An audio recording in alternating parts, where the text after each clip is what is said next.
It is Friday, the 4th of November. Time for a bit of Friday on my mind. I think the most immediate thing that I'm thinking about is my meal last night at Jeow, the Laotian pop-up from the Anchovy crew in Richmond. Oh my goodness, what a feast of flavour. Just such delicious, herby, spicy, brothy, beautiful food, cooked with so much excitement. I mean, there was, yes, heart, technique, skill, context, but I think I could just feel the thrill in the food. Spiced peanuts with lime leaf, lemongrass and anchovies to kick it off, just a beautiful snack. Love the oyster with the Jeow so characteristic dressing, fish cake stuffed in lemongrass. You peel the threads of lemongrass back to get to the fish cake and then dip it in a beautiful dipping sauce with crumbled roasted rice. It was just beautiful. There was a beautiful lab with raw Warialda beef, tripe and roasted rice and heaps of herbs. That was so delicious and really nice to have tripe cooked so beautifully, but then paired with raw beef. I just thought that was so interesting and exciting. There was also Warialda beef also featured in a beautiful fragrant stew with pepper leaf oil. And it was like, I was asked T. Lee, the chef, like, what is that numbing flavour in there? Because it was a little bit Szechuan peppery, but not Szechuan pepper. And yeah, so it's pepper leaf oil. It's just so smart and fun and exciting, and I absolutely loved it. Where else have I been eating recently? I was lucky enough to have a trip to Sydney a couple of weeks ago and ate at Margaret, Neil Perry's restaurant in Double Bay. Double Bay, mate, what a scene. It was, yeah, what a suburb. It's just so its own thing. But anyway, yeah, it was really nice. Sat outside, ate only seafood because I feel like that's the way to go there. And it's just a really lovely menu, beautifully cooked fish over a wood fire, and a lot of credit given to the seafood producers. So yeah, I love that highlighting of the fishes and the really sensitive treatment that just highlights the fish or the shellfish. It was really beautiful. Really hard to pick out a highlight, but I did love the blue swimmer crab in a Thai style salad. That was, yeah, super delicious. But yeah, it was all really good. I have also recently written about a new wine bar in Paran. This is back in Melbourne, and it's called Don's.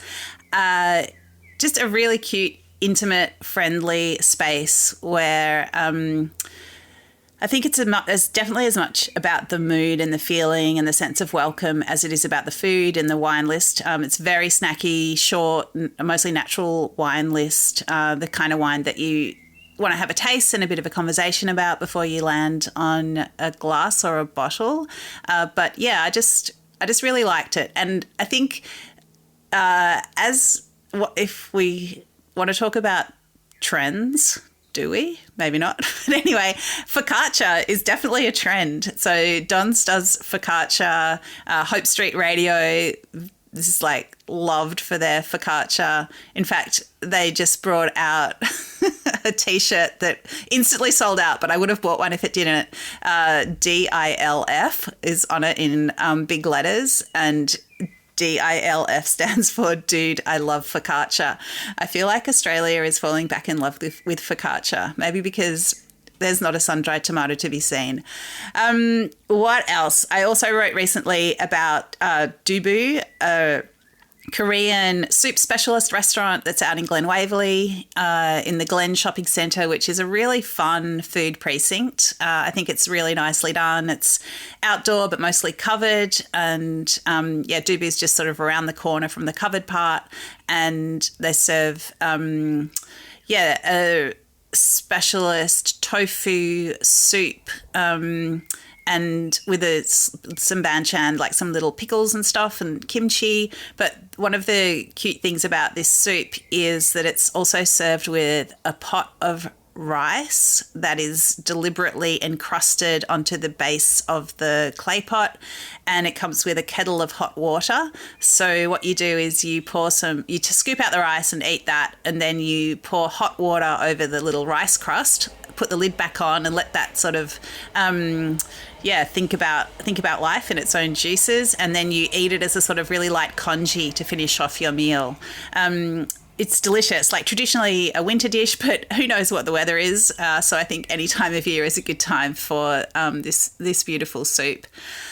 I also wrote recently about Black Vice, a coffee specialist in Hurstbridge, which is a really interesting city fringe foodie hub with a couple of really good restaurants, Greasy Zoe's and St. Lawrence tasting menu restaurants. And Black Vice is a really, really excellent, thoughtful coffee and cafe with a coffee focus. A couple of ex-St. Ali people working there, roasting their own coffee on site, and just a really approachable introduction to specialist coffee if that's where you're at. I just loved sitting there and having the coffee degustation with a filter coffee, with an espresso and a milk coffee, and all different beans and different roasts and really nice tasting notes. It's fun. And if you don't think having 3 coffees at once is quite your jam, then you can just have one at a time. The Age Good Food Guide is coming out in a couple of weeks. I've been eating my face off reviewing for it, and have also been part of the editorial panel, which talks about the prizes and the hats. So definitely not going to give anything away except to say that, it's been a real pleasure and a privilege to eat so much in Melbourne and to think about where dining is at and how to express that to the dining public. But I am writing a story for the Sunday Age this weekend about country dining and talking about the regional restaurant of the year finalists. And I didn't even realise until I started writing this story, which I've got to finish this podcast and actually finish and file. But the restaurant finalists are all offering tasting menus only. So you have to eat a tasting menu when you're there.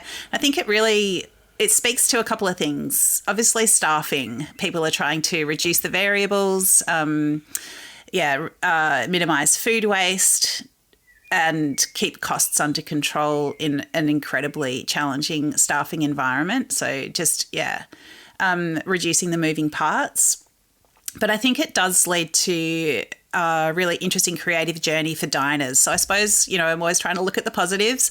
And I think it does allow restaurants and chefs to really focus on what it is they want to present to the dining public, to really understand who they are and how they want to express it. And I think that's amazing. I think if there is a trend, like a sort of macro trend that I'm seeing in restaurants around the country at the moment, it is that clarity of identity, and that is always such a pleasure. It's such a pleasure to experience that direct form of communication.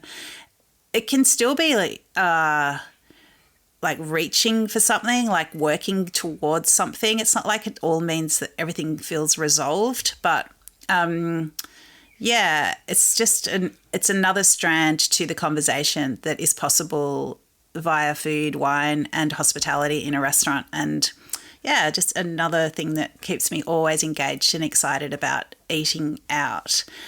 I also want to just express my love and passion for broad beans and asparagus, which are out in force at the moment, and I'm loving them.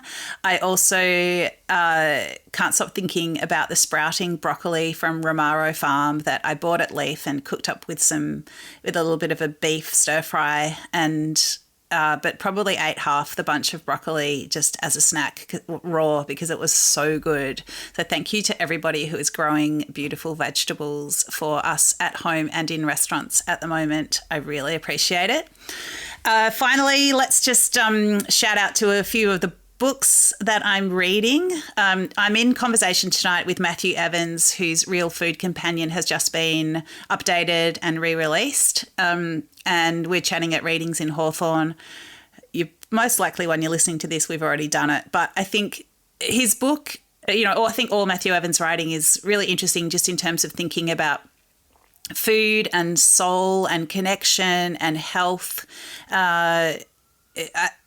He's interesting because he used to be a restaurant critic and he gave it up to be a farmer because he thought it was all a bit too much bullshit.